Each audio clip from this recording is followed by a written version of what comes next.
Hey everyone, welcome to Arsenal Fan TV, and this is my review of Arsenal's victory over Sunderland this afternoon. The final score being Arsenal 3, Sunderland 1, and after such a poor, disappointing November, it's the first game week in December and we've got a win under our belts. A significant win at that, a credible win, not the best of performances, I think you could all agree, but given that we've got so many players in the treatment room, I think we've done really well to get this result this afternoon. And with Aston Villa and City coming up on the horizon, then it does put us in a very good position. We're second in the league now, just above Manchester City and Manchester United after they lost and drew their respective games today. 2 points behind Leicester, who seem to be surprising us week upon week. I think everyone's assuming that Leicester will drop off at some point in the near future, but they continue to be the surprise package in the Barclays Premier League. But focusing on today's game, I mean, like I say, it wasn't a great performance. We saw Joel Campbell, Oxlade-Chamberlain featured on the wings, and I thought these two players did a lot better when they actually switched flanks and Chamberlain moved over to the right-hand side and Joel Campbell started on the left-hand side. Olivier Giroud started up top, but it was great to see Theo Walcott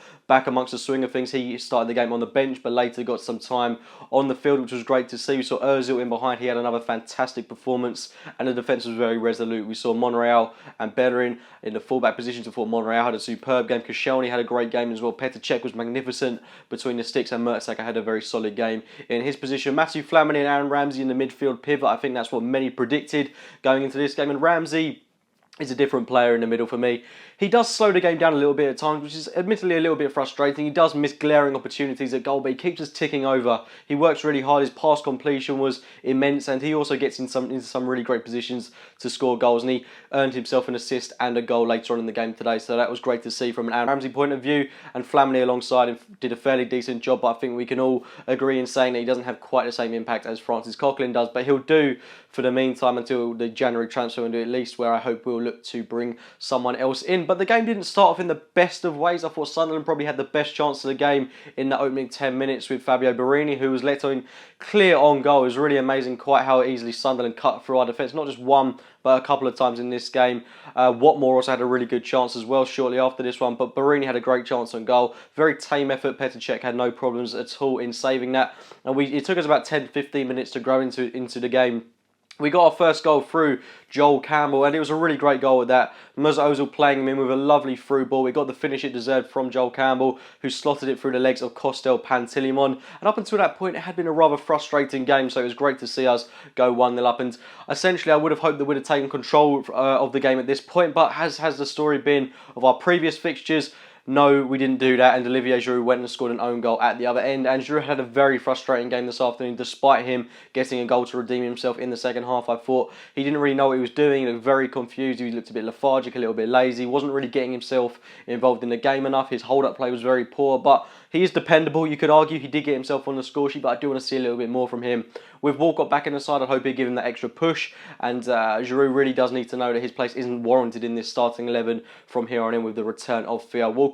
Going into that second half, with it being 1-1 and Giroud scoring that own goal, it was very disappointing. Everyone was left feeling rather flat, but we got a goal not relatively early on. It took us about 20 odd minutes to get this goal, but it was great work by Giroud. It was a lovely assist by Aaron Ramsey straight onto the head of Giroud, who planted it in the back of the net. Certainly redeemed himself with that goal, but again, I think it just really covers up what was a poor performance on Giroud's half, but I'll give him credit where it's due. It was a very well taken goal. And then after that, we did seize control of the game that little bit more. We had a few more chances. I thought Ozil was absolutely running things in the middle of the park. We brought on Kieran Gibbs. He got a little bit of game time. We brought on Theo Walcott. I thought he did well when he came on. Chamberlain had a very quiet performance despite a bright start to the game. I do want to see a little bit more from the Ox himself. He has a great opportunity here to establish himself in the starting 11. So it's games like this and that one coming up against Olympiacos where he needs to really take these games by the scruff of the neck and make himself aware to the manager.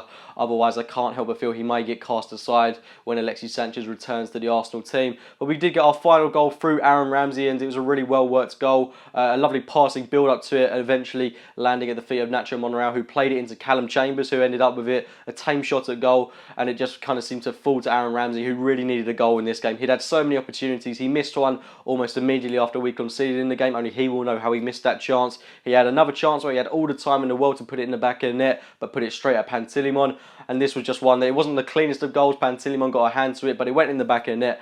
Aaron Ramsey certainly had a great game for me. along with Mesut Ozil, probably one of our best performers. But it was a good team performance. Like I say, wasn't one of the best we've seen from Arsenal. But to win 3-1 against the Sunderland team that are in form, when we're not playing our best, I think it's a really good result. We've got Aston Villa next, who got a point at St Mary's today against Sunderland. Southampton, should I say. We were playing Sunderland. So we go into that game next week against Villa looking for 3 points. But first and foremost, we've got a game coming up against Olympiacos, where we've got to go out to Greece and win 2-0. So we've got to play better than we did today in my eyes. I'd start Walcott in that game, start Chamberlain. Joel Campbell, had a great game today. He did really well all over the pitch. His tracking back was really good, worked really hard for the team. Just generally looked interested in the game. That's what I like to see from these kind of players. Something that I've noticed over the past couple of games is players looking a bit lethargic and uninterested. Everyone looks really keen and interested in the game today, so that was great to see. But full time, Arsenal 3, Sunderland 1. Couldn't ask for a better result. And here we move forward to the game against Olympiacos in the Champions League, where we were looking for a 2-0 win. Please do like this video if you have enjoyed it. Subscribe to Arsenal Fan TV if you're new to the channel. And as always, we'll be speaking to you very soon.